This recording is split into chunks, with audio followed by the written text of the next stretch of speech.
تو یہ اس میں یہ کہا جا رہا ہے کہ اس وقت جو پریویلنگ کنڈیشنز ہے خاص طور پر پاکستان اور بھارت کے درمیان جو کشیدگی کا اس کا فائدہ اٹھا کر، چونکہ جو ان بارڈروں کے اوپر پاکستان کی توجہ تھوڑی سی نسبتاً کم ہو گئی، تو اس کا فائدہ اٹھاتے ہوئے وہ افغان مہاجرین جو ہے وہ واپس آ گئے ہیں، اور انہوں نے یہاں پر کے پی کے اندر اپنے رہائش اختیار کی ہوئی ہے. تو یہ اس حوالے سے آنے والے دنوں میں ہم صورتحال جو بھی ہوتی ہے بہرحال آپ سے شیئر کرتے رہیں گے. لیکن پاک بھارت تعلقات کے حوالے سے جو کشیدگی خاص طور پر پہلگام واقعے کے بعد سے جو جاری ہے، اس میں ڈیولپمنٹ یہ ہے کہ دونوں ممالک کی جانب سے ایک دوسرے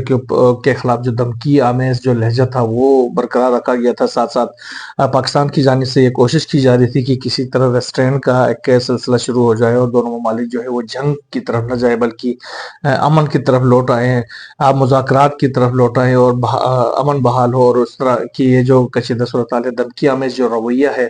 وہ جاری نہ رکھا جائے. اس حوالے سے پاکستان کی جانب سے تحقیقات کے لیے اپنا آپ کو پیش بھی کیا گیا اور کہا گیا کہ انٹرنیشنل جو آزاد جو ممالک ہیں، کمیونٹی ہے، وہ جو ہے اقوام متحدہ ہے، پھر دیگر جو بڑے ممالک ہیں، وہ ایک آزادانہ کمیشن تشکیل دے کے اس کی تحقیقات کریں ایز اے ہول. یہ جو پہلگام کا جو واقعہ ہے اس کی بھی تحقیقات کریں، اور پاکستان ہر قسم کی اس حوالے سے اپنے جو مدد کرنے کے لیے تیار ہے، ہیلپ کرنے کے لیے تیار ہے. لیکن مودی سرکار کی جانب سے اس حوالے سے کوئی جواب نہیں دیا گیا، اور کوشش یہی کی گئی کہ پاکستان کے اوپر زیادہ سے زیادہ دباؤ کی پالیسی اختیار کی جائے. اس حوالے سے ابھی پاکستان کی جانب سے یہ فیصلہ کیا گیا. ایک تو پاکستان کی جانب سے ان دنوں کے دوران ایک ڈاکومنٹری کے ذریعے بھی ایویڈنسز دیے گئے کہ یہ جو واقعہ ہے وہ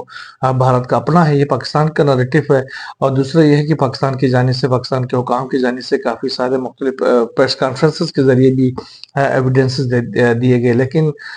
پاکستان کا یہ کہنا ہے کہ بھارتی گورنمنٹ کی جانب سے ابھی تک کوئی اس طرح کے ایویڈنسز نہ تو پاکستان کو فراہم کیے گئے، نہ انٹرنیشنل کمیونٹی کے سامنے فراہم کی گئی. یہ جو واقعہ ہے یہ تقریباً اب تقریباً 11 سے 12 دن ہو گئے ہیں اس واقعے کو، اور ابھی تک اس کی جو کشیدگی اس کی تو برقرار ہے، لیکن بھارت جو ہے اس نے خاص کوئی ایویڈنسز دنیا کے سامنے شیئر کرنے میں ناکام رہا، جس کے نتیجے میں ابھی جو دنیا کے جو مختلف ممالک کو جہاں پر بھارت کی جانب سے یہ کہا جا رہا کہ جو بھی وہ جا رہا اور پاکستان کے خلاف اپنا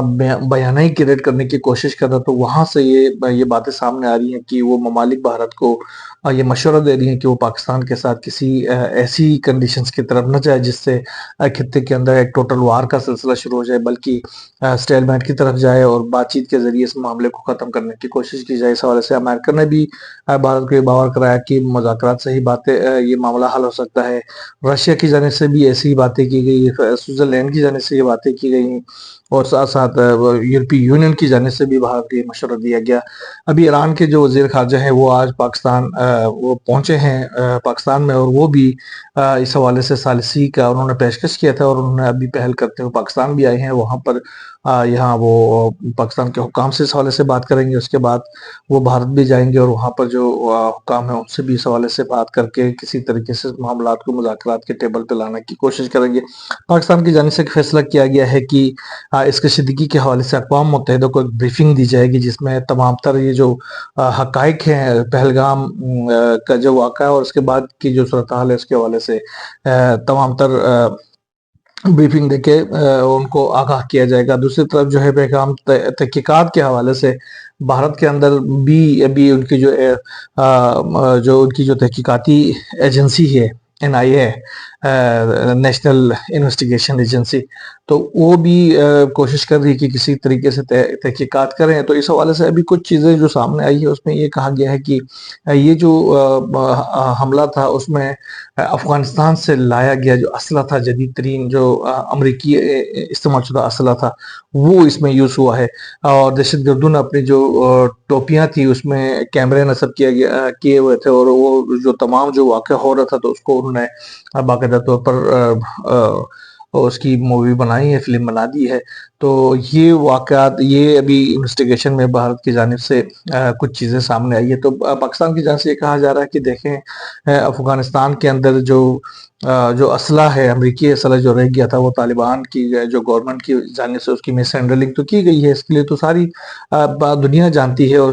اس کا ایک بڑا حصہ دہشت گردوں میں ہاتھ میں بھی چلا گیا ہے، اور وہ ٹی ٹی پی کے ہاتھ میں بھی چلا گیا. اور پاکستان نے نہ صرف اس حوالے سے اقوام متحدہ کو، نہ صرف امریکہ کو، نہ صرف افغانستان کی گورنمنٹ کو، بلکہ دنیا کے تمام جو اہم ممالک ہیں ان کو بھی یہ آگاہ کر دیا ہے کہ جو افغانستان میں جو امریکی اسلحہ تھا وہ پاکستان کے خلاف استعمال ہو رہا، اور ٹی ٹی پی استعمال ہو رہا. پاکستان کا یہ الزام بھی ہے کہ ٹی ٹی پی کو تمام تر فنڈنگ اور ٹریننگ اور تمام تر سہولت کاری جو ہے وہ انڈیا کے جانے سے کی جا رہی ہے. تو اب پاکستان کا یہ موقف ہے ویسے بھی کہ اگر افغانستان میں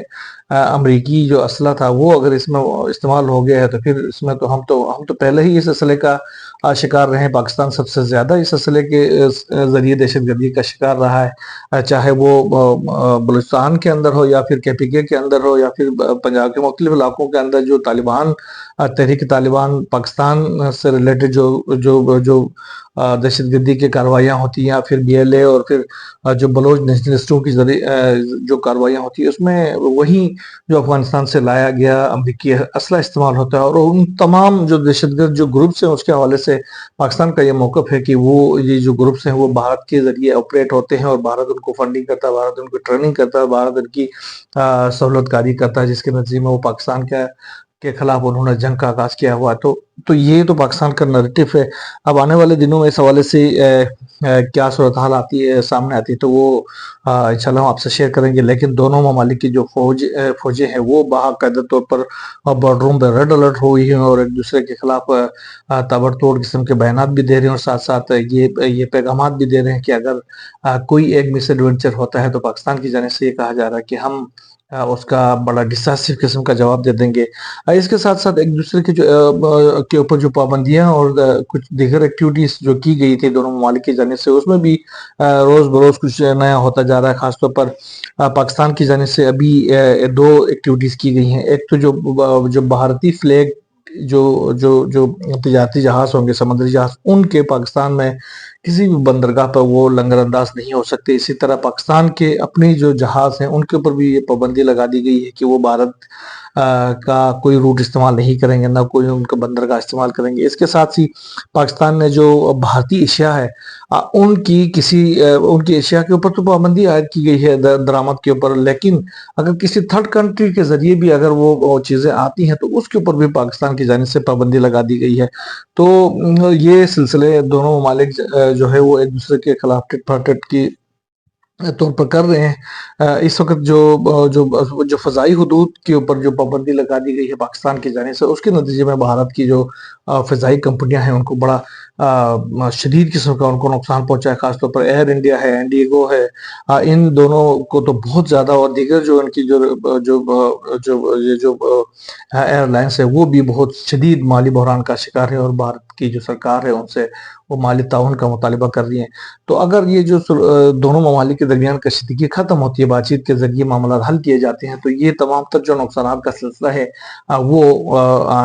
ختم ہو سکتی ہے. لیکن اگر اسی طرح بار مونگرنگ رہی تو آنے والے دنوں میں بھی دونوں ممالک کے لیے اکنامک لوسز کا سلسلہ جاری رہے گا. بہرحال ہم دعا کریں گے کہ دونوں ممالک جو ہے وہ بات چیت کے ذریعے معاملات حل کرنے کی طرف جائے. آنے والے دنوں میں جو بھی نئی ڈیولپمنٹ مشرقی وسطیٰ کے خطے سے، جنوبی ایشیا کے خطے سمیت جو دنیا بھر سے سامنے آتی رہیں گے، انشاءاللہ ہم آپ سے شیئر کرتے رہیں گے. یہاں بس اتنا ہی. اللہ حافظ.